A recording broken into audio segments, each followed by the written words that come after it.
Social impact is really what drives me. It's the passion for doing EdTech and working in this industry. It's all about making a difference for learners around the world.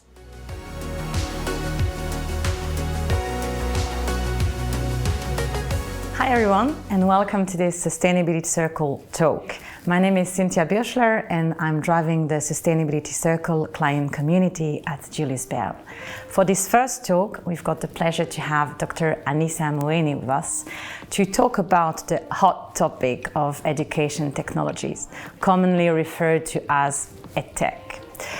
Anissa is an EdTech entrepreneur, a social scientist, and an expert on education impact measurement. Thank you, Anissa, for being with us today. Thank you for having me.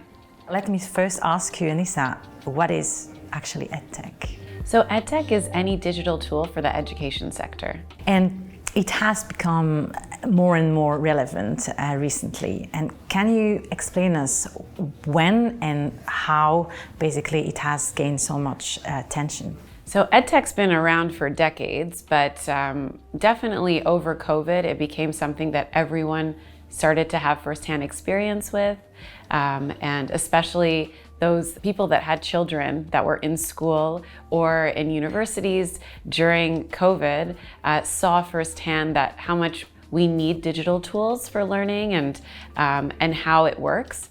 And so there's definitely been an interest in it that's surged during this time that's continuing to this day. And how did you become involved in EdTech yourself? So I was a media and telecom entrepreneur. I would build products, IPTV, TV streaming products. And in that sector, it was very clear when the product worked. So our customers weren't vulnerable at all. There wasn't any sort of asymmetry in the marketplace. A lot of technology is built with the assumption that you build a minimum viable product, an MVP, and you release it to the market, and then the market lets you know if it's working, what they like, what they don't like. With EdTech, I was always interested in education, but I knew that I couldn't build products in the same way. And so that got me very interested, and I looked around and saw there's no regulation in EdTech. So I got super interested in how do you build EdTech that works, and how can we empower our entrepreneurs to know this information, and how can we help those that are purchasing EdTech and those that are investing in EdTech to also make the right decisions about the tools and what capacities need to be developed. So how do we know that an EdTech product is actually delivering on its promise? How do we know the impact of an EdTech product? You are the founder and CEO of Gold Star Education, and one of your flagship products is about measuring that impact. Can you walk us through and tell us how it works? So what Gold Star's EdTech Diagnostics does is we have a survey that is sent out to companies and to answer questions about their product. And we give them a score, and that score shows the trustworthiness level of that product and its readiness for learners and the marketplace. What is unique about this method and this score, basically? And what problem are you trying to solve here?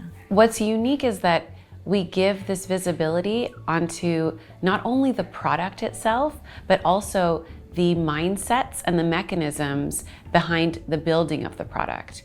With EdTech, you're purchasing a product that is continuously being improved and changed for different contexts.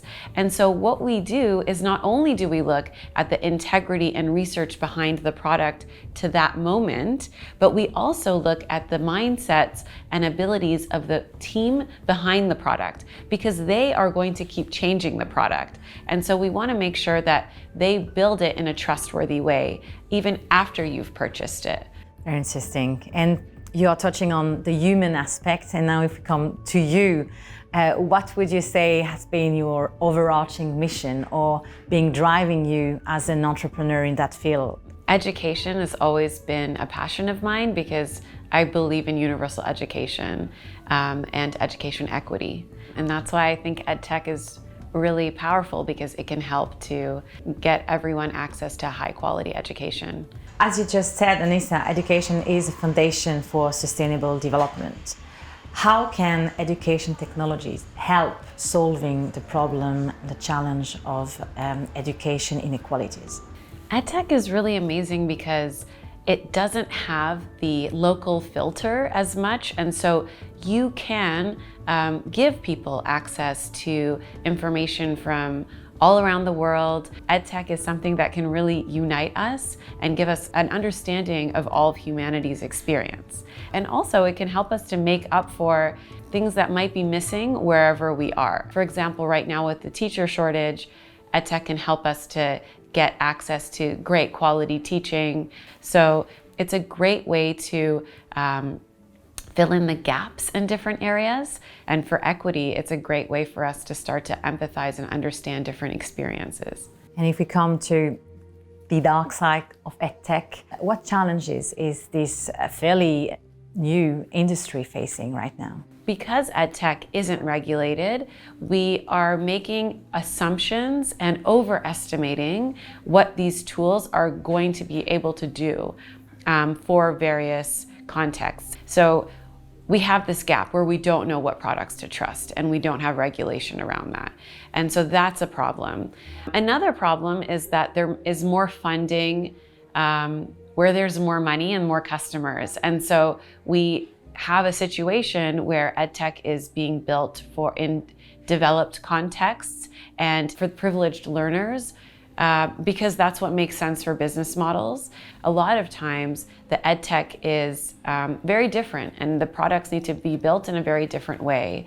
And so we don't want to create a situation where these technologies are only being built and increasing a gap between the privileged and not. Talking about positive impact, how important is social impact for you personally and at Gold Star Education? Social impact is really what drives me. It's the passion for doing EdTech and working in this industry. It's all about making a difference for learners around the world. And if you could say what you would like to be known for, what would you say?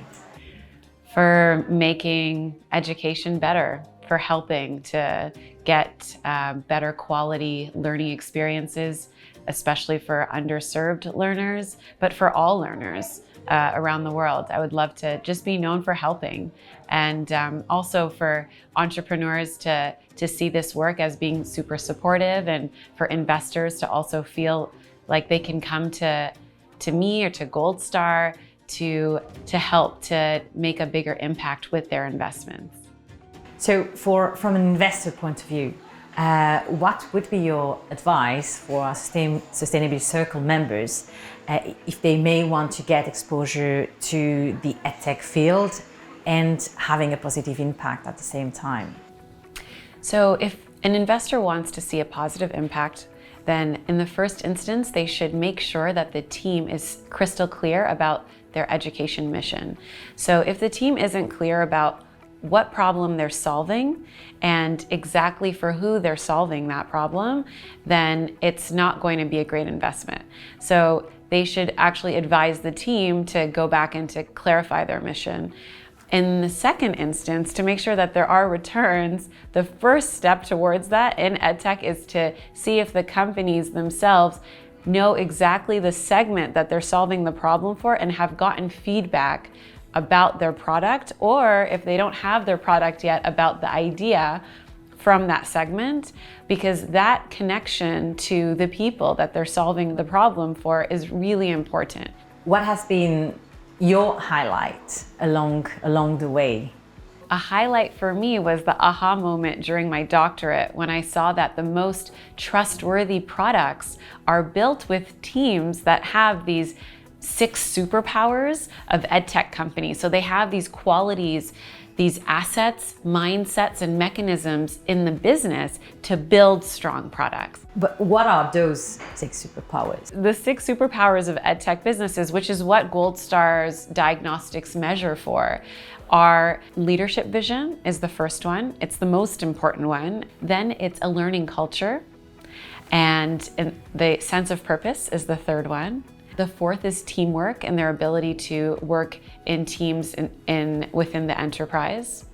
The fifth is research know-how and an understanding of the data points that need to be collected and how to do that in order to make claims about your products. And finally, it's action orientation around the pivoting of products to fulfill the needs of the context with which you are providing the tool. Where do you see opportunities in the whole EdTech field? There's so many opportunities in EdTech, especially there's a lot of research that has not translated into products. And so that's a great place to look at. And there's a lot of problems that have not been solved right now. And so as investors, as funders, there's so many different problems that you could look at and match those with solutions. With the recent hype around ChatGPT, we do discuss the impact of artificial intelligence about society and also about education in general. Have you tried ChatGPT yourself, and what is your take on it? I think ChatGPT is super exciting. It's an evolution of the information that we've had at our fingertips, really, because it's no different from when we went from books to having access to the internet, where suddenly, there was always a problem of plagiarism and having access to other essays, copying from Wikipedia. Now we have a tool that's much more powerful, and that's just along that trajectory where this tool can synthesize information for us. But it's still down to the learner and the student and the user of that tool to ensure that is synthesized in the right way, that there is information in there that is unbiased, that they understand the ethics of it, that it is contextually relevant. And so it is a powerful tool, but it's something that our schools, in my mind, need to train students to use properly. So with everything you've just said in mind, how should or will the future of education look like in your view? In the future, education must focus on our human element, the things that machines won't do as well. Being creative, thinking through the ethics, thinking through our values and morals. Degrees in AI are highly reputable today, but more and more we're going to have a focus on degrees in ethics, and those that understand the moral compass are able to think through the philosophy behind the production of a lot of information. Well, thank you so much, Anissa, for being with us today for this interesting discussion. And thank you very much to all the members who tuned in today, and see you soon on the next platform.